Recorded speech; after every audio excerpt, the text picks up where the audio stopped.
அனைவருக்கும் வணக்கம். இந்த வீடியோவில் என்ன பார்க்க போனால் ஆர்ம்ஸ் ஆஃப் லவ் இந்த படத்தோட கதையை தான் பார்க்க போகிறோம். படத்தோட கதைக்குள்ள போகலாம். டிசம்பர் 1987 வருஷம் ஆஸ்திரேலியாவில் ஜான் மற்றும் எவின் என்ற தம்பதியை பள்ளி மாணவிகளை ரகசியமாக கண்காணித்து வராங்க. வீட்டுக்கு தனியாக நடந்து செல்லும் கேபி என்ற சிறுமியிட கார் லிஃப்ட் கொடுத்து அவளை கடத்துகிறாங்க. பல நாட்கள் சித்திரவதை செஞ்ச பிறகு அவளை கொன்று காற்று புதைச்சி விட்றாங்க. இன்னொரு பக்கம் விக்கி என்ற இளம்பெண் தாம் பெற்றோரை பிரிந்து வாழ்வதால் மன உளைச்சலில் இருக்கார். அம்மாவுடன் வசிக்கும் விக்கி தன் காதலன் ஜோசனுடன் ரகசியமான நேரத்தை செலவழிக்கிறாங்க. ஒரு நாள் இரவு அம்மாவுக்கு தெரியாமல் பாட்டிக்கு செல்ல போகிறாங்க.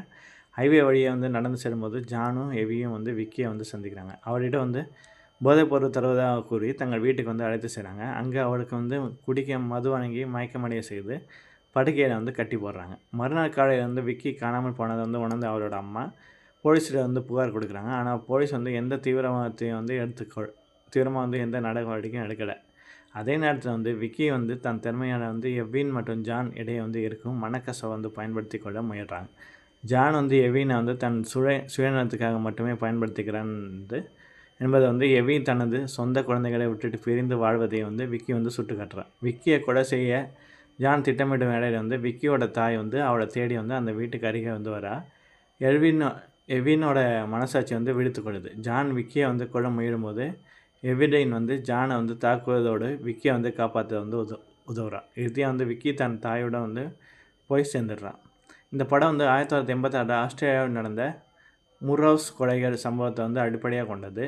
டேவிட் மற்றும் கேத்ரின் என்ற தம்பதி 4 இளப்பெண்களை கடத்தி சித்திரவதை செய்து கொலை செஞ்சுருக்காங்க. அவங்களிடம் கடத்தப்பட்ட 5வது பெண்ணான கேட் மோர் என்ற 17 வயது சிறுமி அதிர்ஷ்டவசமாக தப்பிச்சு சென்று காவல்துறையிடம் புகார் அளித்திருக்கா. அதன் பின்னரே இந்த கொடூர தம்பதியை கைது செய்யப்பட்டிருக்காங்க. படம் வெளியான போது பாதிக்கப்பட்ட கேட் முறையை படத்திற்கு எதிராக குரல் கொடுத்திருக்கார். பாதிக்கப்பட்டவர்களிடம் வேதனையை வைத்து வியாபாரம் செய்ய முயல்றாங்க என்று அவர் விமர்சித்திருக்கார். இருப்பினும் திரைப்பட குழுவினர் இது பல சம்பவங்களின் கலவை மட்டுமே என்றும் நேரடியாக முர்ரவுஸ் சம்பவத்தை மட்டும் சித்திரவதைக்கவில்லை என்று கூறியிருக்காங்க. இந்த படம் சர்வதேச அளவில் 27 விருதுகளை பரிந்துரைக்கப்பட்டு பல விருதுகளை வென்றிருக்கு. படத்தோட பெரும்பாலான காட்சிகள் வெறும் 20 நாட்கள் கூட படமாக்கப்பட்டு முடிவடைந்திருக்கு. கதாபாத்திரங்களோட சிறந்த நடிப்பு மற்றும் பதட்டமான சூழல் இப்படத்திற்கு பெரிய பலமாக அமைஞ்சிருக்கு. நன்றி.